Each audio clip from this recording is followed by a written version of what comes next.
सबसे पहले आप सब लोगों को अस्सलाम वालेकुम। और सबसे पहले तो ताहा भाई का और रिटी सेंटर की पूरी टीम का बहुत बहुत शुक्रिया कि उन्होंने मुझे यहाँ पे इनवाइट किया। और आई थिंक ये बड़ा अच्छा इनिशिएटिव है कि CSS का जो है वो फ्री ऑफ कॉस्ट जो है यहाँ पर कोर्स कराए जा रहे हैं और आप सबके लिए भी बड़ी ज़बरदस्त अपॉर्चुनिटी है।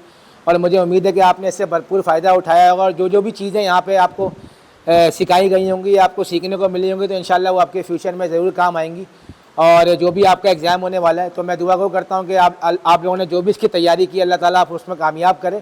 और हमारे इसी डिस्ट्रिक्ट सेंट्रल से, कराची से जो है ना लोग, जो जैसे ताहा भाई ने बताया कि बहुत कम लोग होते हैं जो कि इस तरह असिस्टेंट कमिश्नर या DC जो है वो लगते हैं। हम ज़्यादातर देखते हैं कि बाहर से आए हुए शहर के लोग जो हैं वो हमारे शहर की नुमाइंदगी कर रहे होते हैं। तो आई थिंक ताहा भाई हमारे लिए एक रोल मॉडल हैं आप सब के लिए, कि आप लोग भी जो है इनको देख के ऐसी तैयारी करें, ऐसी परफॉर्मेंसेस करें कि आप लोग भी अपने अपने शहरों में जाके, कराची के शहरों में जाके जो है अपने शहर की नुमाइंदगी करें और शहर के लिए काम करें। और जहाँ तक रही बात, देखिए मोटिवेशन लेक्चर जो है ना वो एक बहुत लंबी कहानी हो जाती है। अगर मैं वो बताने जाऊँगा कि मैंने कैसे स्टार्ट किया, हर क्रिकेटर की, हर इंसान की एक ही कहानी होती है कि हमने धक्के खाए, रिक्शे में बैठे, पैदल चले, ये सब की हम सब की एक ही कहानी है। तो मैं चाहूँगा कि आप लोग कुछ ऐसी चीज़ें हैं जो आप लोग पूछें, या मैं कुछ अपनी चीज़ें ऐसी शेयर करता हूँ कि देखिए इंपॉर्टेंट लाइफ में मेरी नज़र में ये होता है कि अगर हमने किसी चीज़ को ठान लिया है, अब जैसे मैं आपको अपनी मिसाल दे देता हूँ अभी के, ज़रूरी नहीं है कि बंदे ने, अगर मैंने क्रिकेट खेलनी है तो मैं ज़रूरी नहीं कि मैं पाकिस्तान के लिए ही क्रिकेट खेलूँगा, उसके अलावा मेरे पास और भी अपॉर्चुनिटीज़ होती हैं। मेरी कोशिश ये होती है कि यार मैं अपने ग्राउंड में ज़्यादा से ज़्यादा अपना टाइम गुजारूँ, जितने अंदर मेरी हिम्मत है, ताकत है, मैं अपनी क्रिकेट खेलता रहूँ, अपनी परफॉर्मेंस को, अपनी फ़िटनेस को मेंटेन रखूँ, और जब भी मुझे मौका मिले तो मैं उसके लिए तैयार रहूँ। तो यही वाली बात है कि आप लोग जैसे बताया कि बहुत सारे लोग जो हैं वो 2000 लोगों में से जो एडमिशन होता है, टेस्ट होता है, उसके बाद फिर आप लोगों का टेस्ट होता है, उसमें से चंद ही लोग जो हैं वो कर पाते हैं। तो किसी भी टाइम पर अगर कोई ना भी सिलेक्ट हो पाए तो डिसार्ट नहीं होना है। अगर आपने इसको प्रोफेशन अपना चूज़ कर लिया है तो आप उसको फाइट करते रहें और अपने जो दरवाज़ा है ना उसको आप नॉक करते रहें। तो इंशाल्लाह अगर आप सच्चे दिल से और आपकी नीयतें साफ़ होंगी तो इंशाल्लाह अगर आपने मेहनत की भी होगी तो अल्लाह ताला ज़रूर रास्ता खोलेंगे और इंशाल्लाह आप सबको भी अपॉर्चुनिटीज़ मिलेंगी। और बाकी अगर आप लोग कुछ पूछना चाहते हैं तो ज़रूर पूछें। हो सकता है कि मेरी क्रिकेट से बारे में पूछ सकते हैं, अपने बारे में आप लोग पूछ सकते हैं, तो वो ज़रूर आप लोग बात कर सकते हैं। जी अस्सलाम वालेकुम। आपने जब ये खेलना शुरू किया या इस तरफ आए तो माशरती दबाव को किस तरह आपने फेस किया? कि मतलब माशरती तो ये कहते हैं ना कि ज़्यादा पढ़ाई करें, पर अच्छा बच्चा भी वही समझ आता है जो पढ़ाई में आगे जाए, आपको बिल्कुल एक डिफरेंट फील आता है। देखिए शुरू में ऑब्वियसली मुश्किल ज़रूर था, क्योंकि अगर मैं अपने घर की बात करूं तो हमारे घर में थोड़ा सा दीनी माहौल बहुत ज़्यादा था और शुरू में किसी को आइडिया नहीं था कि मैं कितनी अच्छी क्रिकेट खेलता हूं, क्योंकि मोहल्ले में खेलते थे और ऐसी क्लब लेवल की थोड़ी बहुत क्रिकेट खेली। तो हुआ ये कि एक बार जो हमारी जोन की जो है, हमारा KCC जोन 6 जो कि सेंट्रल का है हमारा, वो लगता है, तो उसमें जब मैंने एजेड अकेडमी में मैं खेलता था वहाँ पर, तो एकेडमी के मैचेस हुए अंडर 12 के पीछे काका ग्राउंड है वहाँ पे, ये मेरे कज़न है जिया भाई, तो इनके घर के पीछे ही ग्राउंड है, तो वहाँ पे हमारा टूर्नामेंट हो रहा था अंडर 12 का। ये मैं बात कर रहा हूँ अराउंड 99-2000 की। तो उस वक्त जब उसने परफॉर्मेंसेस की ना तो उसमें ना फिर अखबार में कटिंग आई, तो अखबार में कटिंग आई तो घर वालों को पता चला कि हाँ यार थोड़ा बहुत बच्चा खेल सकता है, अखबार में नाम आया तो बच्चा खेल सकता है। फिर उसके बाद शुरू में तो बहुत टफ था, ऑब्वियसली अम्मी बहुत ज़्यादा सख्ती करती थी, वालिद साहब भी दीनी एतबार से थोड़ा सा सख्ती करते थे, लेकिन ये कि जब अखबार में नाम आया तो फिर जो है वो आहिस्ता आहिस्ता जो है ना थोड़ा हल्का हो गया दबाव, माशरती दबाव हल्का हो गया।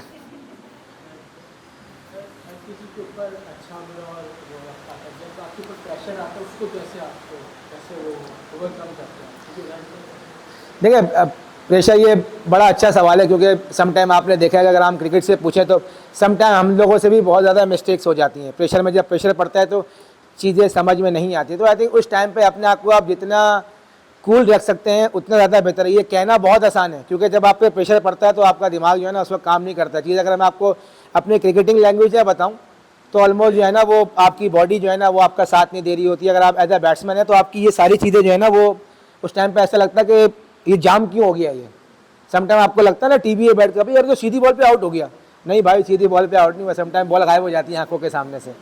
तो ये लगता है बड़ा, तो ये कहना बड़ा आसान है कि यार प्रेशर को आप ऑब्जर्व करो, लेकिन ये है कि जितना उस टाइम पर अपने आप को कूल रख सकते हैं, अपनी बेसिक जो हमने की हुई है, क्योंकि बेसिक हमारे लिए बहुत इंपॉर्टेंट है। वो बेसिक क्या होती है अगर हमारी क्रिकेट में, कि हमारी अगर बेसिक स्ट्रांग हुई, जैसे आप लोग हैं अभी आप सारी पढ़ाई करने, तो जो मेन इंपॉर्टेंट चीज़ें जो आपके सर ने या आपके टीचर ने आपको बताई होंगी ना, तो वो आपको याद रखना बहुत इंपॉर्टेंट है। जो भी ऐसे पॉइंट होंगे जो कि आपके करियर में काम आएंगे। जैसे मैं अगर बात करूं तो अब जब हम लोग 18, 19, 20 साल के होते हैं तो उस वक्त जो हमें क्रिकेट सिखाई जाती है, उस वक्त जो बातें हमें बताई जाती हैं, चाहे वो डिसिप्लिन के हवाले से हों, चाहे वो क्रिकेट के हवाले से हों, बॉलिंग के हवाले से हों, बैटिंग के हवाले से हों, तो जब इंसान प्रेशर में फंसता है ना, तो वापस इंसान अपनी बेसिक की तरफ जाता है। तो अगर आपकी बेसिक स्ट्रांग होंगी तो वो जो प्रेशर वाला टाइम है ना, उस टाइम से आप निकल जाओगे। सर जैसे हम लोग बात करते हैं स्पोर्ट्स की, तो cricket is not the only sport, हमारे पास और भी बहुत सारे स्पोर्ट्स हैं। हमारे पास टेनिस है, फुटबॉल है, हॉकी है, और अभी रिसेंटली अरशद नदीम साहब हमारी जो है गोल्ड मेडल लेकर आए हैं। तो ये इतना प्राउड मोमेंट है हमारे लिए। लेकिन हमारी यूथ सिर्फ क्रिकेट को ही फोकस करती है, तो बाकी स्पोर्ट्स को इन्हांस करने के लिए हमें किस तरीके से काम करना चाहिए ताकि उसको भी मतलब हम लोग जो है वो यूथ के अंदर ज़्यादा से ज़्यादा उसको इन्हांस करें, उससे भी फ़ायदा उठाएं, और इकोनॉमी के लिए हम अपने जनरेट कर सकें कुछ रेवेन्यू जो कि हमारी ज़रूरत भी है। देखिए, बिल्कुल आपका बहुत अच्छा सवाल है कि हमारी जो यूथ जो है वो अब क्रिकेट को फॉलो करती है या थोड़ा बहुत अब बच्चे जो है वो फुटबॉल की तरफ जा रहे हैं। तो आई थिंक इसको हमें इम्प्रूव करने की बहुत ज़्यादा ज़रूरत है। और मैं समझता हूँ कि जितने भी हमारे स्पोर्ट्स के इदारे हैं, स्पेशली जो हमारे डिपार्टमेंट थे, पहले अगर आप देखें तो हर इदारे की जो हमारे डिपार्टमेंट थे, फुटबॉल की टीम भी होती थी, हॉकी की टीम भी होती थी, बैडमिंटन की टीम भी होती थी। मैं अगर PIA में था, मुझे अच्छी तरह याद है कि हमारी स्क्वॉश की टीम भी थी, जहांगीर खान और जो है जानशेर खान जो है वो स्क्वॉश को टीम को देखते थे। हॉकी में हमारे बड़े ज़बरदस्त प्लेयर थे, हमारी हॉकी की टीम थी, फुटबॉल की टीम थी, क्रिकेट की टीम थी। तो ये इसको क्रिकेट को दूसरे गेम्स को प्रमोट करना बहुत ज़्यादा ज़रूरी है, क्योंकि बच्चे जो हैं वो सिर्फ क्रिकेट की तरफ आ रहे हैं या फुटबॉल की तरफ जा रहे हैं थोड़ा बहुत। लेकिन आप जैसे आपने बात की कि अरशद नदीम ने अभी गोल्ड मेडल जीता, बिल्कुल हमारे लिए बहुत ज़्यादा प्राउड की बात है। अब देखें ना, ये लोगों को पता नहीं है कि अरशद नदीम कौन सी गेम खेलता है। तो आई थिंक ये हमारे बच्चों को बताना बहुत ज़रूरी है। और जिस तरीके से इसमें मीडिया का भी किरदार बहुत ज़्यादा इंपॉर्टेंट है कि भाई उसको जितना प्रमोट करेंगे उतना इंपॉर्टेंट है। वो बेचारा है, देखें वो एयरपोर्ट पे गया, अगर खुदा ना खास्ता कोई पाकिस्तान टीम जीत के आती तो उसको बहुत सारे लोग जो है वहाँ पे लेने जाते, जश्न होता, सब कुछ होता। लेकिन देखें वो बेचारा बंदा आया तो सिर्फ उसको 3 से 4 लोग ही उसको जो है वो एयरपोर्ट पर रिसीव करने गए। तो आई थिंक उस ऐसे स्पोर्ट जो कि बच्चों को हमारे नहीं पता है, तो उसको जितना हम प्रमोट करेंगे उतना ज़्यादा अच्छा है। जी प्लीज़। सर आपके अंदर वो कौन सा की एलिमेंट था जिसने आपको पाकिस्तान का कैप्टन बना दिया? की एलिमेंट तो नहीं कहेंगे। देखें ऑब्वियसली अगर आप कैप्टनशिप की बात करते हैं तो कैप्टनसी का ना बचपन से मैं अपनी, अगर आप मोहल्ले की बात करें तो मोहल्ले से ही जो है ना वो लड़कों को इकट्ठा करना टेप बॉल के लिए। टेप का मैच, अगर टेप के मैच के पैसे हैं तो उसमें जो अगर 15 रुपये का टेप है तो 7-8 रुपये ज़्यादा खुद डालना और लड़कों को इकट्ठा करना। तो शुरू से एक शौक़ था, वो खेलते खेलते शौक़ बढ़ता गया। गली में खेला, क्लब में गया, सकिया संजीम खाना मेरा पहला क्लब था। फिर उसे जैसे मैंने बताया AZ क्रिकेट एकेडमी, उसके बाद फिर मैं KCCA जोन 6 में गया। तो जहाँ भी गया तो वो जो कप्तानी का था ना, वो कप्तानी करवाते गए। तो इसलिए वो लोगों को ऐसा लगा कि यार शायद ये बेहतर कप्तानी कर सकता है, तो इसलिए बस थोड़ी बहुत पाकिस्तान के लिए कप्तानी की है बस। जी जी मेरा क्वेश्चन रिगार्डिंग इसके वाले सर के किसी भी फील्ड में हो, चाहे क्रिकेट प्रोफेशन में हो या कोई भी प्रोफेशन में, पोटेंशियल मैटर करते हैं या पोटेंशियल के अलावा ताल्लुकात बनाना या हायर रिसर्च करनी जरूरी है? यार ताल्लुकात वाला बंदा जो है ना, ताल्लुकात वाला बंदा ज़्यादा देर सर्वाइव कर नहीं सकता। क्योंकि देखें ग्राउंड के अंदर अगर आप किसी भी फील्ड के अंदर हैं तो आपको परफॉर्म करना पड़ेगा। ताल्लुकात वाला बंदा आपको सीट पे बिठा तो देगा, ग्राउंड में डलवा तो देगा, लेकिन फिर आप जब वहाँ बैठ जाएंगे तो वहाँ करेंगे कैसे, वहाँ सर्वाइव कैसे करेंगे? तो पोटेंशियल और आपका हार्ड वर्क जो है ना वो बहुत ज़्यादा ज़रूरी है। आपने हार्ड वर्क किया होगा तो तभी आप जाके उस जगह पे जाके सर्वाइव करेंगे। अगर आप ताल्लुकात पे जाएंगे 1 महीना सर्वाइव कर लेंगे, 2 महीने सर्वाइव कर लेंगे, 1 मैच सर्वाइव कर लेंगे, 2 मैच, उसके बाद आप ऑटोमेटिकली बाहर हो जाएंगे। तो आई थिंक पोटेंशियली अगर इतना अंदर होगा और हार्ड वर्क आप जितना करेंगे उतना ज़्यादा आपको सक्सेस मिलेगी और फिर आप लंबे टाइम तक उस फील्ड के अंदर अपना नाम बना सकेंगे।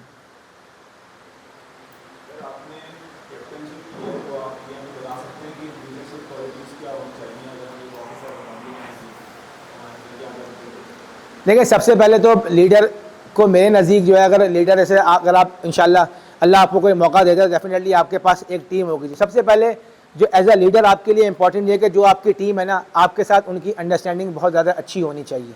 वो इसलिए क्योंकि वो आपके लिए काम करेंगे, वो आपके लिए रिजल्ट ला कर देंगे। अगर आप अपनी फील्ड की आप बात करते हैं तो आप लोगों को पूरे शहर को देखना पड़ता है, पूरे डिस्ट्रिक्ट को देखना पड़ता है। तो अगर आपका कॉन्फिडेंस उन पे नहीं होगा, उनका कॉन्फिडेंस आप पे नहीं होगा, तो कभी भी आप लोगों की कम्युनिकेशन जो है ना वो हो नहीं पाएगी। वो बोलेंगे यार सर मुझसे बात नहीं कर रहे और आपके बंदे आपसे बात नहीं कर रहे। तो कम्युनिकेशन जो है ना वो सबसे ज़्यादा इंपॉर्टेंट है। और एज ए लीडर आपकी ये होनी चाहिए कि मैं कोई भी बात अपने बंदों से कर सकता हूँ और आप कोई बात मुझसे कर सकते हैं।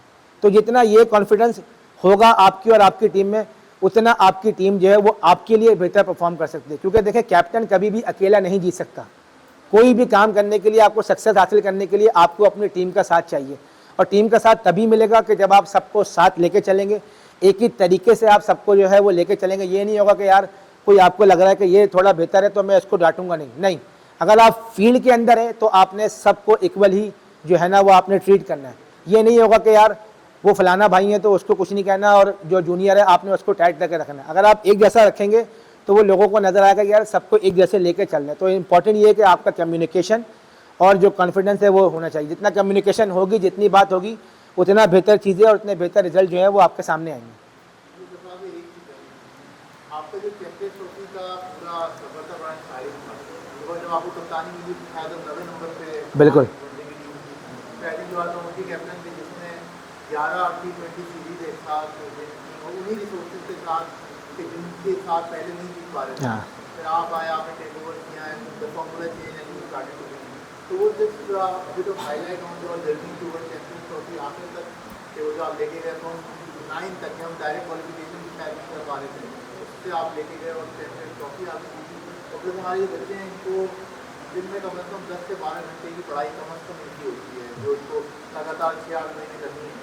तो आप बताएं कि आपकी कितनी मेहनत है इस सक्सेस के पीछे, कितने देर तक आप प्रैक्टिस करते हैं, क्या आपकी गो थ्रू में कितनी आपको प्रॉब्लम्स आती हैं और किस तरीके से आप यहाँ तक पहुँचे? क्योंकि सक्सेस जो है उनकी पीछे की जो स्ट्रगल है वो थोड़ा बच्चों को बताते। देखिए था भाई, बिल्कुल सक्सेस जो है ना वो डेफिनेटली उसके पीछे बहुत सारा हाथ है। जैसे आपने जिक्र किया कि जिया भाई का बिहाइंड द सीन जो है ना वो बड़े असल लोग जो है ना वो बिहाइंड द सीन होते हैं। देखिए अगर आप मेरी बात करते हैं तो मेरे करियर में ही बहुत सारे ऐसे लोग हैं जिन्होंने मेरे पीछे जो है ना, मतलब अगर आज मैं यहाँ पे खड़ा हुआ तो उसमें बहुत सारे ऐसे लोग हैं, जिसमें एक जिया भाई यहाँ पर मौजूद हैं। मैं हमेशा उनका नाम लेता हूँ। नदीम उमर साहब हैं जो कोयटा ग्लैडिएटर के ऑनर हैं, वो इसलिए आज़म भाई होगा, जफ़र अहमद साहब होगा, बुखारी साहब होगा, वो इसलिए जब मैं कुछ नहीं था तो तब वो मेरे साथ थे। तो तब मेरे साथ थे और आज अगर मैं कुछ हूँ या इस पूरे जर्नी में मेरी 15-20 साल की जर्नी में अगर 2000 से आप स्टार्ट करें तो आज 2023 चल रहा है, 23 साल हो गए। तो इस पूरी जर्नी में ये तमाम लोग जो है ना वो मेरे साथ रहे, मेरे अच्छे और बुरे टाइम पे। और अच्छे लोगों की इसकी हमेशा बात करता हूँ कि आपको अच्छे लोगों में उठना बैठना बहुत ज़रूरी है। वो इसलिए कि वो अच्छे लोग जो है ना वो आपको राइट गाइडेंस देंगे। राइट गाइडेंस क्या होती है? एक होते हैं हमारे वालिद साहब, हमारे माँ बाप जो कि हमें पैदा करते हैं, हमें अच्छा खिलाते हैं, हमें अच्छा पहनाते हैं और हमें जो है ना अच्छे स्कूल में दाखिल करते हैं ताकि हमारी लाइफ बन जाए। और एक वो होते हैं जो कि एक फादर फिगर होते हैं आपकी अपनी फील्ड में। अगर मैं आप लोगों की बात करूँ तो ऑब्वियसली आप लोगों के लिए यहाँ पे ताहा भाई जो है एक फादर फिगर है। वो इसलिए कि वो उन्होंने एक वो मकाम हासिल कर लिया है और उन्होंने ये कोर्स इसीलिए आप लोगों के लिए चुना है कि आप लोगों को एक अच्छी राइट गाइडेंस मिल जाए और एक अच्छी जगह आपको मिल जाए। तो मेरी क्रिकेट में भी ऐसे बहुत सारे लोग थे जो कि जिन्होंने मेरे फादर फिगर का रोल अदा किया और मुझे बताया कि यार आपने इस राह पे चलना है, इस राह पे चलना है, आपने इन लोगों में उठना बैठना है, अच्छे लोगों में उठा बैठे। अच्छे लोगों में जब उठे बैठेंगे, अच्छे लोगों में उठे बैठेंगे तो आप देखेंगे यार वो किस तरीके से मेहनत कर रहे हैं, किस तरीके से अपने आप को जो है वो बेहतर कर रहे हैं। तो आई थिंक ये एक जर्नी थी।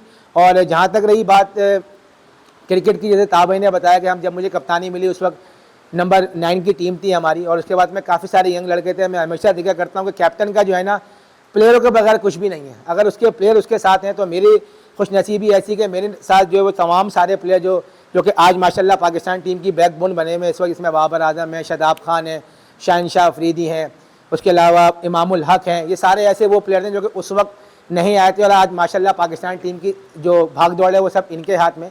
तो आई थिंक मैं अपने आप को बहुत ज़्यादा खुशनसीब इसलिए समझता हूँ कि तमाम लड़के थे कि जिन लोगों ने मेरा भरपूर साथ दिया। जो भी हमने प्लान किए उस प्लान को हमने एग्जीक्यूट किया और अल्लाह का शुक्र है कि अल्लाह ताला ने हमें सक्सेस दी और सक्सेस तमाम प्लेयरों से मिलती है। तो मैं खुशनसीब समझता हूँ कि तमाम सारे प्लेयर मेरे साथ खेले, जिसमें और फ़हीम अशरफ भी हैं, हसन अली भी हैं।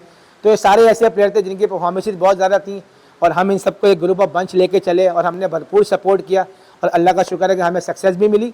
और आज माशाल्लाह ये तमाम लड़के जो हैं आज पाकिस्तान टीम के लिए खेल रहे हैं और हम उम्मीद करते हैं कि इंशाल्लाह आगे भी अच्छा खेलते रहेंगे।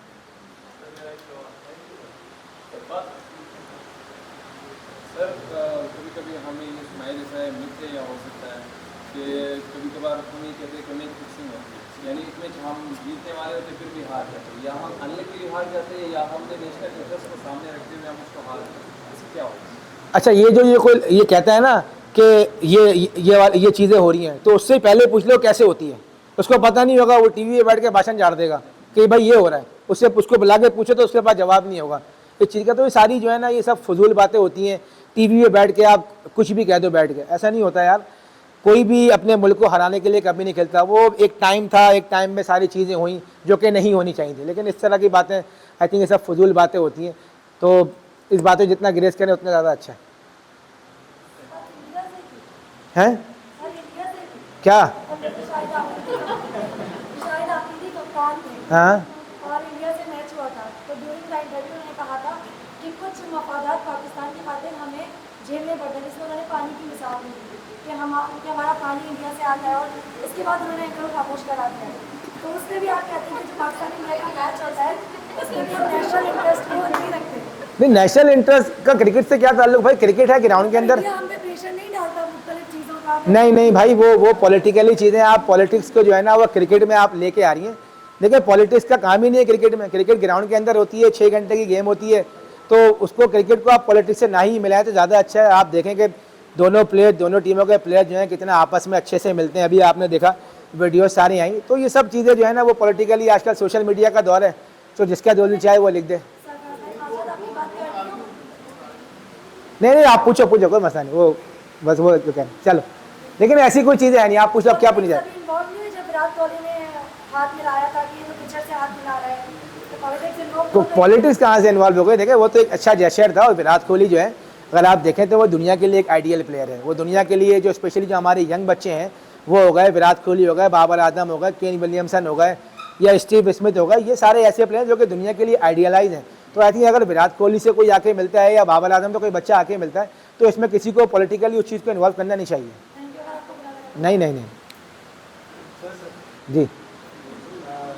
आपने 2006 में वनडे अंडर-19 वनडे का वर्ल्ड कप भी जीता, और उसके बाद शायद 2012 में एशिया कप जो जीता था पाकिस्तान में, उसमें उस टीम में भी शायद आप थे। और उसके बाद आप शायद आगे टीम में नहीं थे, लेकिन मुझे आज भी याद है टेस्ट टीम में से अदनान अकमल जब कीपर थे तो वो इंजरी की वजह से बाहर हो गए, आपको बिल्कुल जाना पड़ा वहाँ।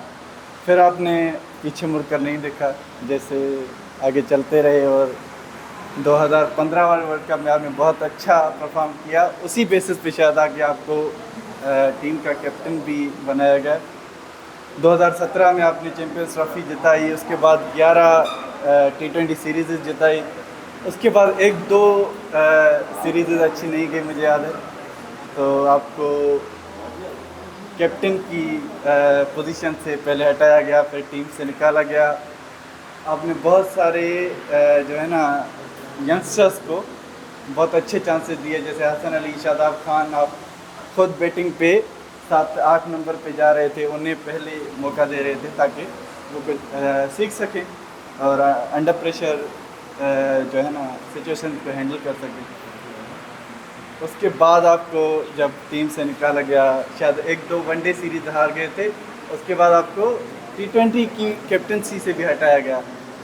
ये जो चीज़ें हो रही थी उस वक्त, और बाद में आप टीम में भी नहीं रहे, तो उस वक्त कैसा लगता है कि जो है ना, हमें भी ऐसा लगा, या शायद आपको लगा हो या ना लगा हो, थोड़ा इनजस्टिस रहा हमें लगा कि ऐसा आपके साथ थोड़ा इनजस्टिस हुआ होगा। और जैसे हम इंडिया की मिसाल ले लें तो विराट कोहली शायद 2 साल तक अच्छा परफॉर्म नहीं कर रहे थे, लेकिन उनको टीम ने बैक किया हुआ था, उनको अपने बोर्ड ने बैक किया और तो टीम में रखा हुआ था, और फाइनली उन्होंने परफॉर्म कर दिया। हमारे यहाँ ऐसा होता है कि जब तक आप परफॉर्म कर रहे हैं तो ठीक है, 1-2 सीरीज़ में आप परफॉर्म नहीं करते तो आपको बहुत क्रिटिसिज्म। और देखिए यार, ये सारी चीज़ें जो है ना, ये पार्ट ऑफ गेम होती हैं, आपकी लाइफ का हिस्सा होती हैं। सबसे इम्पॉर्टेंट ये है कि प्लेयर देखें, प्लेयर ने तो हमेशा आते जाते रहना है। कोई भी प्लेयर जो है वो फॉर ग्रांटेड नहीं है। आज हम खेल रहे हैं, हमारे बाद कोई और खेलेगा, उसके बाद कोई और खेलेगा। मसला आपको तब होता है किसी भी इंसान को, जब इंसान ये समझ लेता है कि यार मैं अगर इस जगह पे आ गया हूँ तो मैं फॉर ग्रांटेड हूँ, मैं सारी ज़िंदगी इसी जगह पे ही खेलूँगा। अगर वो ये बंदा ये समझ लेता है और उसके बाद वो गिर जाता है ना वहाँ से, तो फिर उसको प्रॉब्लम होती है। तो अल्लाह का शुक्र है कि मैंने उन चीज़ों को इतना नहीं लिया, और मुझे पता था क्योंकि मैं कुछ प्लेयरों के साथ खेल चुका था, और कुछ ऐसा हमारे सीनियर प्लेयर थे जो कि बहुत बड़े बड़े प्लेयर थे, लाइक शाहिद भाई, यूनिस भाई, इनके साथ मैंने ड्रेसिंग रूम शेयर किया हुआ था। तो मुझे वो टाइम सबका याद था, क्योंकि शाहिद भाई का मैंने पीक टाइम भी देखा ज़बरदस्त, फिर जब उन्होंने क्रिकेट छोड़ी उसके बाद यूनिस भाई के साथ खेला, मिर्जा भाई के साथ खेला, तो ये चीज़ें सब जहन में थी, और ये पता था कि यार हमें यहाँ पर फॉर ग्रांटेड जो है ज़िंदगी भर यहाँ पे नहीं रहना। तो अल्लाह का शुक्र है कि जो भी टाइम गुजरा, जब टीम में नहीं थे, तो कोशिश ये की कि हर डोमेस्टिक का मैच खेलूँ, जो भी मुझे क्रिकेट मिले अपनी फिटनेस रखूँ, अपनी फॉर्म रखूँ, और अल्लाह का शुक्र है अल्लाह ने दोबारा कमबैक कराया और अभी खेलने की कोशिश कर रहे हैं पाकिस्तान और टीम। एक जो अभी टीम जैसे खेल रही है, एशिया कप खेल रही है, और अगर सोशल मीडिया पे जो भी क्रिटिसिज्म होता है या कुछ भी होता है, तो क्या वो चीज़ें भी प्लेयर्स को मेंटली इफेक्ट करती हैं वहाँ बैठे हुए या नहीं? देखिए ऑब्वियसली जब आप कोई लड़का होता है जिससे परफॉर्मेंसेज अक्सर नहीं हो पा रही होती हैं, अगर उसके बारे में बात हो रही होती है, तो ऐसा तो देखें हो नहीं सकता कि आजकल अगर आप कोई बात करें और उस प्लेयर तक ना पहुँचें, ये बड़ा मुश्किल होता है। ऑब्वियसली प्लेयरों को पता चल रहा होता है। ऑब्वियसली अगर आप कोई गलत बात देखें, अगर आप परफॉर्मेंसेज पे बात कर रहे होंगे और एक प्लेयर को उससे ज़्यादा तकलीफ जो है उसको उसी इंसान को होती है जिससे परफॉर्म नहीं हो पा रहा होता है, तो उससे उसके दिल का हाल जो है वही बंदा जान सकता है।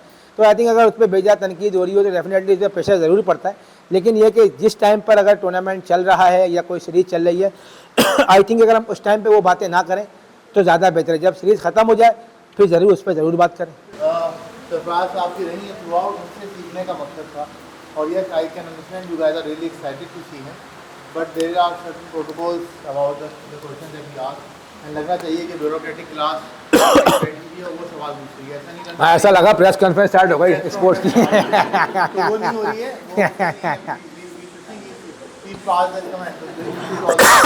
Mindful of the fact. तो देखिए सरफराज साहब तो आज जो आपके सामने आए ना, ये आपको बता रहे हैं कि इन्होंने आपके जो फील्ड है ना, जहाँ से आप शुरू कर रहे हैं, वहाँ से जहाँ से हमने शुरू किया था, वहाँ पे भी यही बात हुई थी।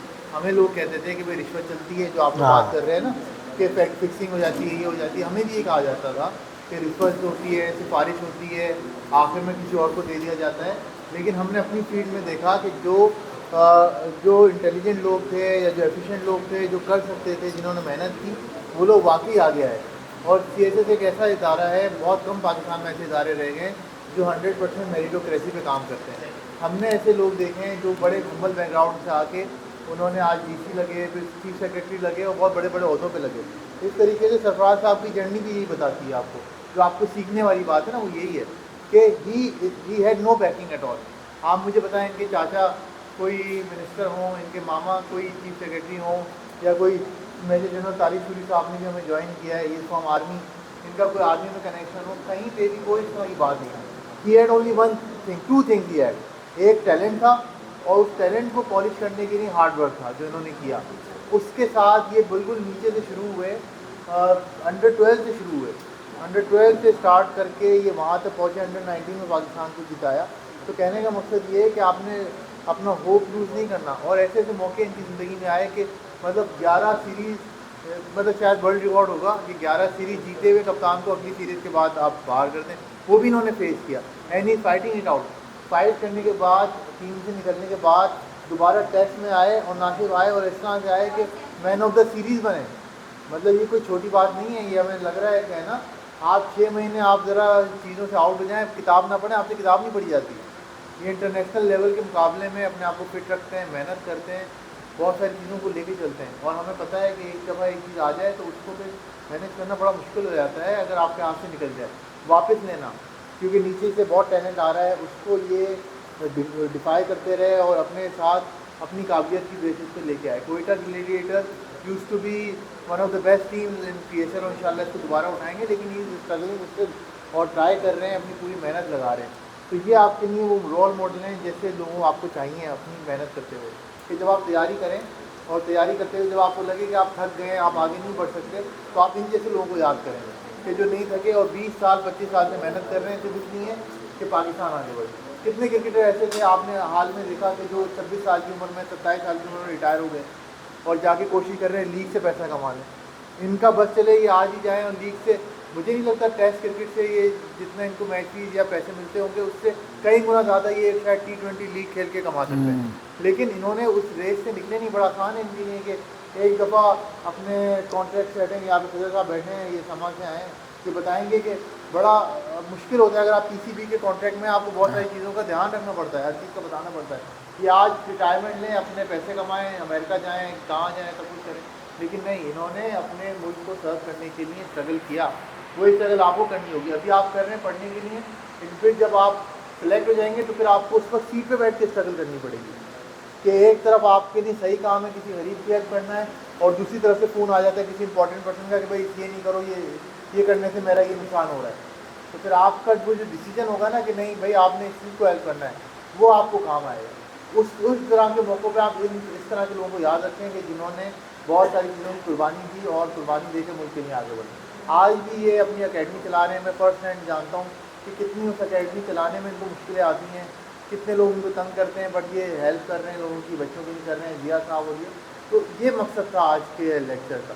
तो सही है, आपकी एक्साइटमेंट अपनी जगह है, मैं शायद ज़्यादा नहीं बिल्कुल ठीक है। ये इसीलिए कहा कि सरफराज, लेकिन Sarfaraz is here just to help you out, नहीं कि आप उनको कटहरे में खड़ा कर दें और पूछें कि जी ये कैसे होता है, वो कैसे होता है। ये सब नहीं होता। ये इन्होंने बहुत कुछ कर दिया है मुल्क के लिए। अब ये कुछ ना भी करें, उसी का जो किया हुआ है उसी को बैठ के एंजॉय करें, ये भी बहुत है। But he is struggling and we should really appreciate him.